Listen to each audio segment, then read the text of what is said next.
আল্লাহ মুসা নবীকে দেখালেন জ্ঞানের এমন এক জগৎ আছে যা কিতাবে নয়, বরং মহাবিশ্বের প্রতিটি নিখুঁত ঘটনায় লুকিয়ে থাকে। আল্লাহ তাকে পাঠালেন দুই সমুদ্রের মোহনায় এক রহস্যময় মানুষের কাছে। শর্ত কি? প্রশ্ন করা যাবে না। মুসা নবী যখন সেই মানুষের সাথে পথ চলতে চাইলেন, সেই মানুষটি এক অদ্ভুত শর্ত দিলেন, আপনি আমার সাথে ধৈর্য ধরতে পারবেন না, কারণ যে বিষয়ে আপনার পূর্ণ জ্ঞান নেই সে বিষয়ে আপনি ধৈর্য রাখবেনই বা কিভাবে। সূরা কাহাফ আয়াত 67 থেকে 68। আমাদের জীবনের সবচাইতে বড় সমস্যা হলো আমরা অসম্পূর্ণ তথ্য ইনকমপ্লিট ডেটা নিয়ে আল্লাহর বিচার করি। কারণ আমরা শুধু বর্তমান দেখি, কিন্তু আল্লাহ ভবিষ্যৎ দেখেন। প্রথম ধাক্কা, ভালো মানুষের নৌকা কেন ফুটো করা হলো? তারা একটা নৌকায় উঠলেন যে জেলেরা তাদের বিনামূল্যে পার করে দিচ্ছিল। সেই রহস্যময় ব্যক্তিটি হঠাৎ কুঠার দিয়ে সে নৌকায় ছিদ্র করে দিলেন। মুসা নবী আঁতকে উঠলেন, আপনি কি সবাইকে ডুবিয়ে মারার জন্য এটা করলেন? সূরা কাহাফ আয়াত 71। পিছনের রহস্য কি? সেই এলাকায় একজন অত্যাচারী রাজা ছিল যে সব ভালো নৌকা জোর করে কেড়ে নিচ্ছিল। নৌকাটি ত্রুটিপূর্ণ বা ফুটো ছিল বলেই রাজা ওটা নেয়নি। জীবনের কি শিক্ষা? আপনার জীবনে কোনো প্রিয় জিনিস হঠাৎ নষ্ট হয়ে যাওয়া বা হাতছাড়া হওয়া মানেই অকল্যাণ নয়। হয়তো আল্লাহ বড় কোনো লুণ্ঠন থেকে আপনার সম্পদকে বাঁচানোর জন্য ছোট্ট একটা ছিদ্র বা ক্ষতি করে দিয়েছেন। দ্বিতীয় ধাক্কা, একটা প্রাণের অবসান কেন? সফরের দ্বিতীয় পর্যায়ে তারা একটা কিশোর ছেলেকে দেখলেন এবং সেই রহস্যময় ব্যক্তিটি তাকে হত্যা করলেন। মুসা নবী এবার প্রচণ্ড রেগে গেলেন। একটা নিষ্পাপ প্রাণকে আপনি বিনা কারণে শেষ করে দিলেন। সূরা কাহাফ আয়াত 74। পেছনের কি রহস্য? আল্লাহ জানতেন ওই ছেলেটি বড় হয়ে প্রচণ্ড অবাধ্য এবং জালেম হবে, যা তার ধার্মিক বাবা মায়ের জীবনকে অতিষ্ঠ করে তুলবে, তাদের জীবন নরক বানিয়ে ফেলবে। আল্লাহ ওই দম্পতিকে একটা উত্তম সন্তান দিতে চাইলেন। সূরা কাহাফ আয়াত 81। সাইকোলজি কি? এটা জীবনের কঠিনতম সত্য। আমরা যখন কাউকে হারাই, বিশেষ করে আপন মানুষকে অকালে, আমরা বলি কেন এমন হলো? আমরা জানি না সেই মানুষটা বেঁচে থাকলে হয়তো আমার বা আমাদের জন্য আরো ভয়াবহ কিছু বয়ে নিয়ে আসতো। হয়তো আমার জীবনটা জাহান্নাম বানিয়ে ফেলতো। আল্লাহর রহমত কখনো কখনো না দেয়ার মাঝেও লুকিয়ে থাকে প্রিয় বন্ধুরা। তৃতীয় ঘটনা, অকৃতজ্ঞদের প্রতি দয়া কেন? তারা এক জনপদে পৌঁছালেন যেখানে মানুষ ছিল অত্যন্ত খারাপ। তারা ক্ষুধার্ত মুসা ও সেই ব্যক্তিকে খাবার দেয়নি, অথচ সেই ব্যক্তি সেখানে একটি ভেঙে পড়া দেয়াল বিনা পারিশ্রমিকে মেরামত করে দিলেন। মুসা নবী অবাক হয়ে বললেন, আপনি চাইলে তো এর জন্য মজুরি নিতে পারতেন। সূরা কাহাফ আয়াত 77। পেছনের রহস্য, ওই দেয়ালের নিচে দুই এতিম শিশুর সম্পদ লুকানো ছিল। দেয়ালটি ভেঙে পড়লে মানুষ তা চুরি করে নিত।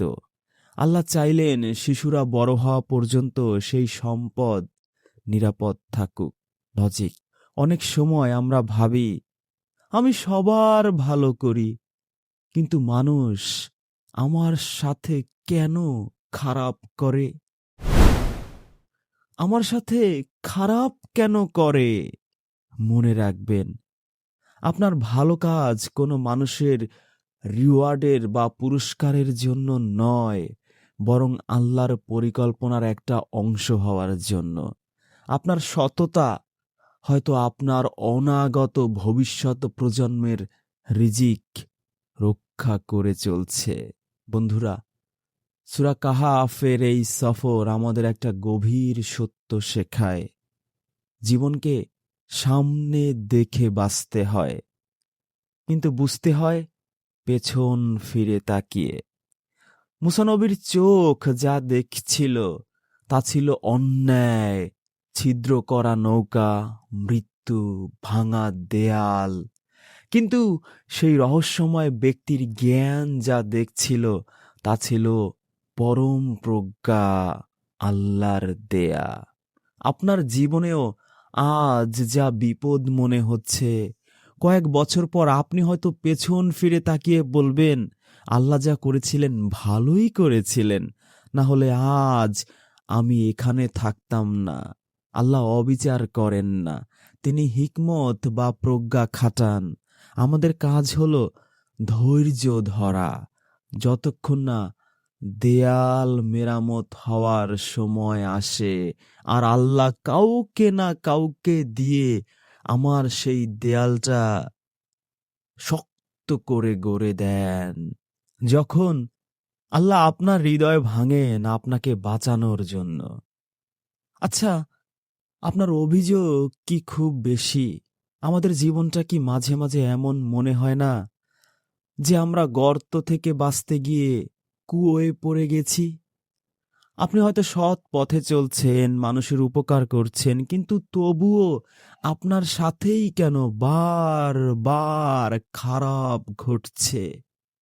আপনার প্রিয় জিনিসটা কেন ভেঙে যাচ্ছে? আপনার আপন মানুষ কেন অকালে চলে যাচ্ছে? আপনাকে কষ্ট দিয়ে, দুঃখ দিয়ে, বেদনা দিয়ে।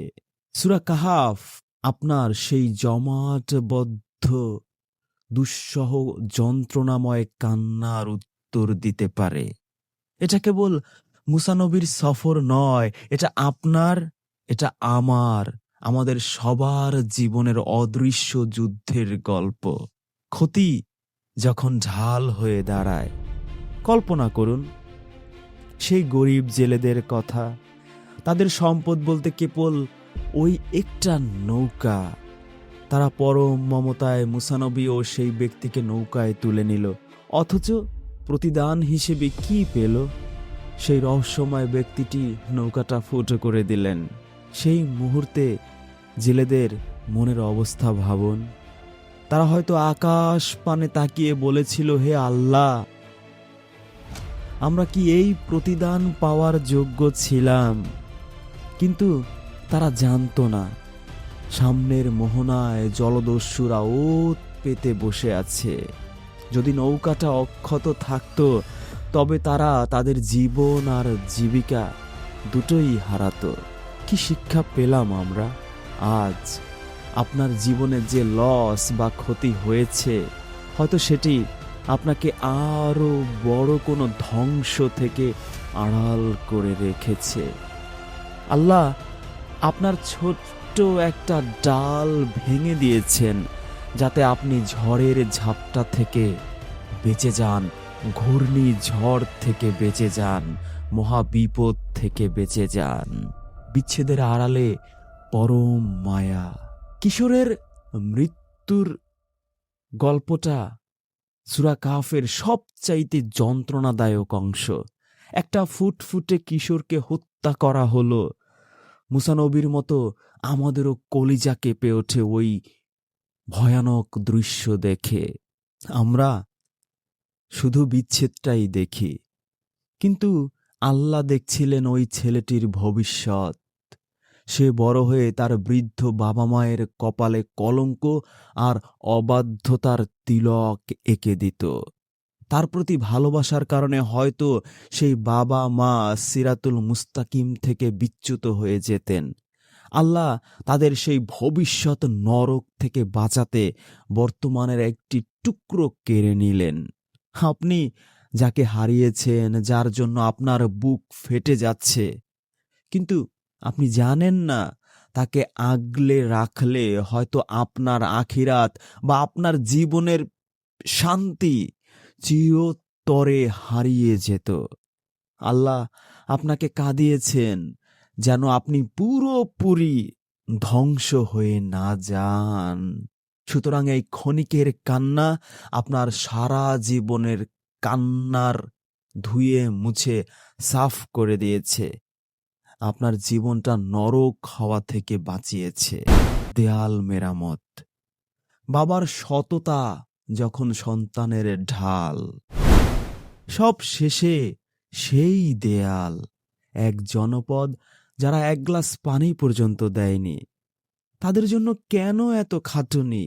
সেই দেয়ালের নিচে ছিল 2 এতিম শিশুর আমানত। আর সেই আমানত কেন সুরক্ষিত ছিল জানেন? কোরআন বলছে তাদের বাবা ছিল একজন নেককার মানুষ। সূরা কাহফ আয়াত 82।